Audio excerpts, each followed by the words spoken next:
इरफान खान भारतीय film industry का एक ऐसा नाम जिसको किसी की पहचान की ज़रूरत नहीं थी। वो सिर्फ भारतीय फिल्म इंडस्ट्री में ही नहीं लेकिन इंटरनेशनल प्रोजेक्ट में भी उतने ही सक्सेसफुल थे और काफ़ी सारी मूवीज़ में बतौर एक्टर उन्होंने एक्टिंग की थी। लेकिन बड़े दुख की बात है कि उनकी ट्यूमर की बीमारी की वजह से आज सुबह उनका देहांत हो गया। महज 53 साल की उम्र में उनका देहांत हो गया। बोलने में ये उम्र बहुत छोटी लगती है लेकिन इस छोटी उम्र में उन्होंने इस मुकाम हासिल करने में काफ़ी मेहनत की थी। राजस्थान के जयपुर में जन्मे इरफान खान क्रिकेट बहुत अच्छा खेलते थे और इतना अच्छा क्रिकेट खेलते थे कि उनका फर्स्ट क्लास क्रिकेट में सिलेक्शन भी हुआ था और वो भी चाहते थे कि वो क्रिकेटर बने, लेकिन पैसों की वजह से वो क्रिकेटर नहीं बन पाए और उन्हें कॉलेज में फिर मास्टर ऑफ आर्ट्स की डिग्री ज्वाइन कर ली। मास्टर ऑफ आर्ट्स की डिग्री ज्वाइन करने के बाद उनकी एक्टिंग अच्छी होने की वजह से उनको 1984 में दिल्ली से जो एक्टिंग स्कूल रहती है वहाँ से स्कॉलरशिप दिया गया था और उनके पास पैसा नहीं होने की वजह से उन्होंने एक्सेप्ट कर लिया था और उसके बाद वहाँ से उन्होंने कोर्स शुरू किया था। 1 साल के कोर्स के बाद उनके पास कुछ ऐसा डिग्री वगैरह ज़्यादा तो नहीं था और ना ही उनका पिताजी का कोई बिजनेस वगैरह था, तो फिर उन्होंने डिसाइड किया कि वो जो उनके पास एक्टिंग की डिग्री है वो लेके वो मुंबई जाएंगे। 85 साल में वो मुंबई आए और मुंबई पे आने के बाद उनके पास कुछ काम नहीं था तो फिर उन्होंने एक एसी मैकेनिक के तौर पे काम करना शुरू किया। 1 या 2 साल काम किया।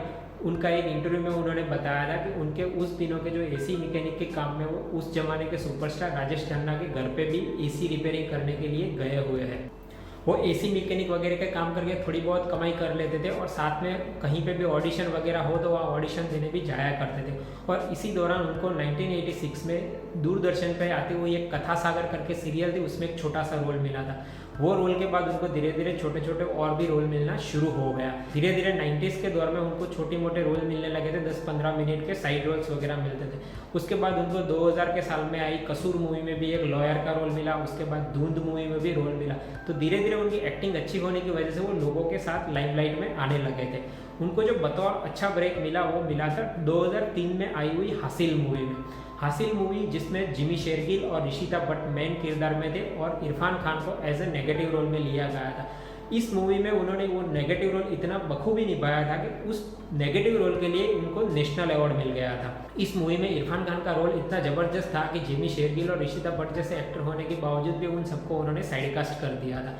2003 के बाद उनको धीरे धीरे मूवीज़ में रोल मिलना शुरू हुए, लेकिन शुरुआत के दिनों में उनको नेगेटिव रोल ज़्यादा मिलते थे। 2003 में हासिल मूवी के बाद उसी साल दूसरी मूवी उनको मकबूल मिली, जो विशाल भारद्वाज जैसे फेमस डायरेक्टर ने डायरेक्ट की थी और मकबूल में उनको काम करने का मौका मिला था तब्बू और पंकज कपूर जैसे बड़े एक्टर्स के साथ और वहाँ पर भी यही रोल उन्होंने बखूबी निभाया था। उसके बाद उनको दूसरा ब्रेक, सीधा बड़ा जो ब्रेक कह सकते हैं, वो मिला था 2008 में स्लमडॉग मिलियनेयर मूवी में। ये मूवी ने काफ़ी सारे अवार्ड जीते थे और ये मूवी में भी वो एक पुलिस ऑफिसर के रोल में थे। इस दौरान उन्होंने बीच में काफ़ी सारी मूवीज़ में छोटे छोटे नेगेटिव रोल्स वगैरह तो किए ही थे, लेकिन साथ में उनकी एक्टिंग की वजह से वो धीरे धीरे लोगों में जगह बनाने में सफल रहे थे। 2008 में स्लमडॉग मिलियनेयर में सक्सेसफुल परफॉर्म करने के बाद उनकी डिमांड इंटरनेशनल मार्केट में भी धीरे धीरे आने लगेगी, क्योंकि उस मूवी में उनका रोल छोटा था लेकिन वो काफ़ी अच्छा था और वो जो मूवी थी वो इंटरनेशनल लेवल की थी, तो उसकी वजह से वो काफ़ी लाइमलाइट में भी आए थे। 2008 के बाद 2009 में उनको मेरी मूवी मिली न्यूयॉर्क मूवी, जिसमें जॉन अब्राहम, कटरीना कैफ और नील नितिन मुकेश थे और ये मूवी वर्ल्ड ट्रेड सेंटर पे बनी हुई थी और इस मूवी में भी उनको कोइंसिडेंटली पुलिस ऑफिसर का ही रोल मिला था। उनकी एक अच्छी बात ये थी कि उन्होंने इतने सारे पुलिस ऑफिसर के रोल तो जो मेन मूवी में कर ही रहे थे, लेकिन इस दौरान उनको दूसरी सारी मूवीज़ में भी नेगेटिव रोल भी ऑफर होते थे, तो लोगों में उनका एक्टिंग का परफॉर्मेंस इतना ज़बरदस्त था कि वो नेगेटिव रोल के साथ पॉजिटिव रोल भी लोग उनको ईजिली एक्सेप्ट कर लेते थे। 2010 में उनकी एक और मूवी आई थी राइट या रॉन्ग करके, जो सनी देओल के साथ थी और कोइंसिडेंटली इस मूवी में भी उनको पुलिस ऑफिसर का ही रोल मिला था। ये मूवी चली नहीं थी, लेकिन ये मूवी की जो स्टोरी लाइन और सस्पेंस थ्रिलर काफ़ी अच्छा था। अगर आपने मूवी नहीं देखी है तो ये मूवी एक बार ज़रूर देख सकते हैं। 2010 के बाद वो घड़ी आई जिसके लिए वो सालों से इंतजार कर रहे थे। इंडियन गवर्नमेंट ने 2011 में उनको पद्मश्री अवार्ड से सम्मानित किया था, क्योंकि इनकी पूरी करियर के लाइन में और इनके जो रोल का सिलेक्शन वगैरह था और इंटरनेशनल प्रोजेक्ट्स में आने की वजह से वो एक सेलिब्रिटी तो बन ही गए थे और साथ में एक अच्छे इंसान के तौर पे उनकी इमेज थी। तो ये देखते हुए उनको इंडियन गवर्नमेंट ने पद्मश्री अवार्ड से भी नवाजा गया था। 2012 में उनकी पानसिंह तोमर करके एक मूवी आई थी जिसको तिग्मांशु धूलिया ने डायरेक्ट किया था और ये मूवी भी इतनी ज़बरदस्त थी कि ये मूवी के लिए भी उनको नेशनल अवार्ड और फिल्मफेयर अवार्ड से नवाजा गया था और ये मूवी में उनका जो परफॉर्मेंस था वो काबिल तारीफ था। ये मूवी के बाद उनकी गणना कुछ बड़े स्टार में होने लगी थी और उनको नेगेटिव रोल ना मिलके उनको पॉजिटिव रोल भी ऑफर होने लगे थे और कुछ मूवीज़ में उनको ग्रे शेड के रोल भी मिलने लगे थे। 2012 का साल उनके लिए काफ़ी खास था क्योंकि उसी साल उनकी पांसिंग तोमर तो सुपरहिट हुई थी, लेकिन उसी साल उनको स्पाइडरमैन मूवी में भी रोल मिला था। उसके बाद लाइफ ऑफ पाई जो काफ़ी पॉपुलर मूवी है और काफ़ी सारे ऑस्कार जीत चुकी थी, उस मूवी में भी उनको एक्टर के तौर पे एक्टिंग करने को मिली थी। और उसके बाद दूसरे साल उनको लंच बॉक्स करके एक मूवी आई थी जो उनकी जो पुराने जितने भी रोल थे उससे पूरा डिफरेंट था। एक रोमांटिक रोल उनको मिला था और ये मूवी भी सुपरहिट हो गई थी। तो ये मूवी में भी उनकी जो एक्टिंग थी वो बिल्कुल एक अलग ही लेवल की थी। इसमें ना तो उनको कोई विलन का रोल करना था, ना ही कोई एक्टिंग में हीरो दिखाना था। उनको एक एजेड पर्सन के तौर पे एक लव स्टोरी थी जो इनमें बतौर एक्टर उन्होंने एक्टिंग की थी। वैसे अगर तो उनकी एक्टिंग की देखने जाए तो उनकी एक्टिंग में बहुत सारी और भी मूवीज़ थी और कॉमेडी रोल भी वो इतने ही अच्छे करते थे। 2015 में उनकी तलवार करके एक मूवी आई थी जिसको मेघना गुलजार ने डायरेक्ट किया था।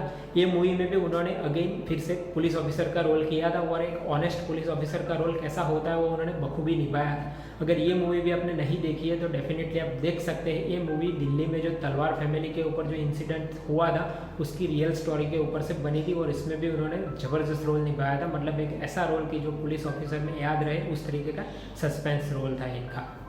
और इन दौरान वो कॉमेडीज मूवी वगैरह जो थैंक यू वगैरह जो मूवीज़ रहती है अक्षय कुमार की और वगैरह सुनील शेट्टी की मूवीज़ थी उसमें तो वो एक्टिंग कर ही रहे थे। मतलब ऐसा कह सकते हैं कि एक ही साल में उनकी 4-5 मूवीज़ आती थी जिसमें वो कहीं कोई मूवी में नेगेटिव रोल करते थे, कोई मूवी में वो पॉजिटिव करते थे, किसी में वो ग्रे शेड का भी रोल करते थे। कि एक एक्टर के तौर पर वो एक ही साल में 4 से 5 मूवीज़ में अलग अलग तरीके के रोल करते थे और उनके सारे रोल इतने ज़बरदस्त रहते थे कि जो प्रेक्षक होते हैं वो सारे रोल में उनको एक्सेप्ट कर लेते थे।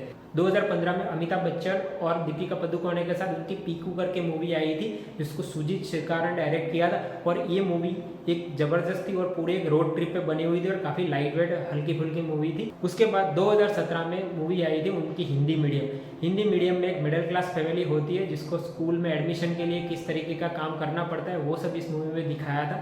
ये मूवी भी एक लाइट वेट कॉमेडी मूवी थी और इस मूवी ने भी काफ़ी सारे अवार्ड्स वगैरह जीते थे। हिंदी मीडियम मूवी आने के बाद उनकी मूवी आई थी कारवां 2018 में। ये मूवी काफ़ी कम लोगों को पता होगी लेकिन ये मूवी काफ़ी अच्छी थी और काफ़ी एकदम लाइट वेट मतलब एक रोड ट्रिप की होती है कि एक कश्मीर से लेकर कन्याकुमारी तक की एक सफ़र दिखाई है इस मूवी में। और इस मूवी में पूरी मूवी में टाटा नैनो कार को भी दिखाया हुआ है। तो ये मूवी भी अगर आप लाइट वेट कॉमेडी अगर आपको पसंद है तो इसमें इरफान खान की जो एक्टिंग थी वो ऑब्वियस थी, एकदम नेचुरल थी। तो ये मूवी भी आपने को देखने का मज़ा आएगा। तो ये मूवी भी आप देख सकते हो। 2018 की इस मूवी के प्रमोशन के टाइम पे है उनको ये जो ट्यूमर का प्रॉब्लम था वो शुरू हो गया था और उसी की ट्रीटमेंट के चलते हुए उन्होंने 1 साल पूरा ब्रेक ले लिया था। तो 2019 में उनकी कोई मूवी नहीं आई थी और रिसेंटली ही वो वापस आए थे उनकी ट्रीटमेंट करवा के कि अभी शायद उनको सब ठीक हो जाएगा। लेकिन उनकी बदकिस्मती ये थी कि 2020 में मतलब लास्ट मंथ उनकी मार्च महीने में जो अंग्रेजी मीडियम करके मूवी थी जो हिंदी मीडियम का ही दूसरा पार्ट था वो उनकी लास्ट मूवी बन के रह गई। ये मूवी जस्ट 1 महीने पहले ही रिलीज़ हुई थी और आज सुबह ही उनकी डेथ हो गई।